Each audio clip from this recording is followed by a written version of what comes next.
Welcome to this explainer. Go ahead and take a soft, deep breath and just allow yourself to settle in for a moment.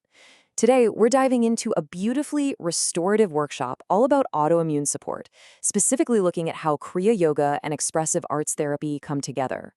We'll be walking through a really compassionate approach to healing, one that totally steps away from that rigid clinical vibe and leans into a much more grounding, earthy warmth. Our goal here today is to unpack the source material and figure out exactly how these two unique modalities weave together to offer some genuinely profound support for anyone navigating an autoimmune condition. So let's kick things off with a deeply personal question. Are you surviving or are you truly resting? It's kind of a heavy question, right? But it is absolutely essential. When you're dealing with an autoimmune condition, your body is pretty much constantly stuck on high alert. And that deep, profound exhaustion you feel, it isn't just because you had a busy Tuesday. It's a chronic, foundational fatigue. Before we can even talk about solutions, we have to get real about our baseline. Are you just scraping by, surviving day to day, or are you actually allowing your body to experience deep, restorative rest? Let's move right into section 1, the reality of autoimmune exhaustion. Now, we are so conditioned to look at illness strictly through the physical toll. The aching joints, the extreme physical exhaustion, all those tangible symptoms. But when you look at the emotional toll, the stress, the constant overwhelm, emotional suppression, and total nervous system exhaustion, that carries an equal, if not much heavier, weight. Emotional suppression literally impacts your physical body. It creates this exhausting loop where mental fatigue worsens the physical pain, and then the physical pain just drives the mental fatigue even deeper.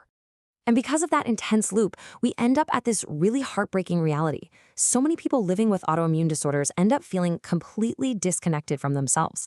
I mean, when your body feels like a source of pain or even betrayal, it's entirely natural to kind of check out and dissociate from it. You shift straight into survival mode. But here's the thing, survival mode isn't where healing happens. It's just where we endure. This workshop framework recognizes that this disconnection is actually the primary roadblock to wellness, meaning there is an immediate, massive need for true rest. Which brings us nicely to section 2, calming the nervous system. Look, you simply cannot force a hypervigilant, exhausted body to suddenly start healing. It doesn't work that way. You have to speak its language first. And the language of an exhausted nervous system is safety. So the whole foundation of this approach is to create a gentle space. A space to just slow down, reconnect, breathe, and most importantly, support your body with actual compassion. Notice how there's absolutely no urgency here. We aren't talking about fixing anything today. We're just talking about softening and meeting your body exactly where it's at, totally judgment-free. To help build that feeling of safety, Kriya Yoga leans on 4 really gentle practices. First is breath work, which acts almost like an instant safety signal to your brain. Then, gentle movement, to slowly ease back into mobility without setting off any stress alarms. Third is meditation, to help quiet down all that overwhelming mental chatter. And finally, grounding, to anchor you right back into the present moment. It's basically a step-by-step pathway back into your own body. And the greatest thing about these Kriya Yoga practices is that they aren't just stretches. They are specific tools meant to bring about real relaxation, emotional balance, and massive stress reduction.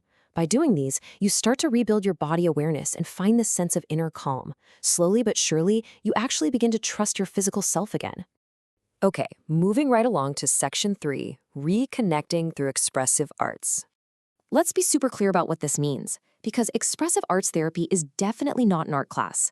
It's simply using creativity as a tool to express really complex emotions, to reconnect with yourself, and to safely explore whatever it is your body might be holding on to.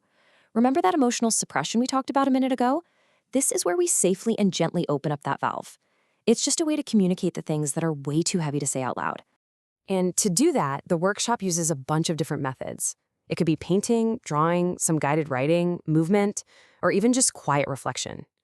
Having this variety is absolutely crucial because, well, we all process exhaustion and trauma differently, right?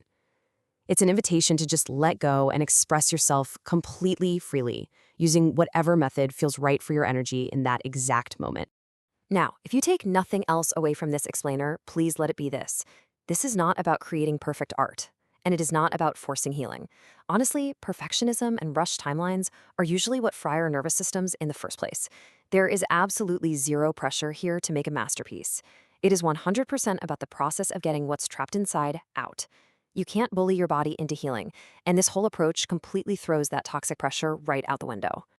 That leads us to section 4, creating space to breathe. This source material perfectly sums up this whole vibe with a really beautiful quote. Space to breathe, space to feel, space to reconnect with yourself gently. I mean, just let that sink in for a second. We live in a world that is constantly screaming at us to push harder, go faster, and just ignore our pain. So deliberately carving out a little pocket of space just to breathe and feel, that is profound medicine. It is the exact opposite of that survival mode we talked about at the start. And what makes this whole concept so incredibly powerful is how accessible it is. There are literally no barriers to entry here. No artistic experience is needed, no yoga experience is needed. You don't have to be flexible, you don't have to be creative, you don't even need to be having a good symptom day. Literally, the only requirement is that you are willing to just show up, exactly as you are, exhaustion, pain, the whole shebang. And finally, we arrive at our last section, your invitation to rest.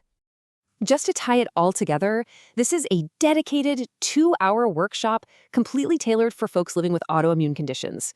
It is hyper-focused on nervous system regulation, boosting your emotional well-being, sparking a little low-pressure creativity, and gently repairing that mind-body connection. It's a truly holistic way to finally get some deep rest. If you are thinking, yes, I absolutely need this, here are the details you need to know.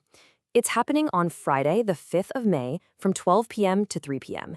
It's hosted by @Soulful by Jen, and since it is an online session, you can do the whole thing from the safety and comfort of your own couch or bed or wherever you feel best. Before we wrap up this explainer, I want to leave you with one final, really important question to think about today. Just ask yourself, what is your body holding on to right now? Is it stress, suppressed emotions, pure exhaustion? And more importantly, are you finally ready to let it go and actually rest? Remember, healing doesn't always have to be a fight. Sometimes the most powerful healing happens when we just allow ourselves to soften.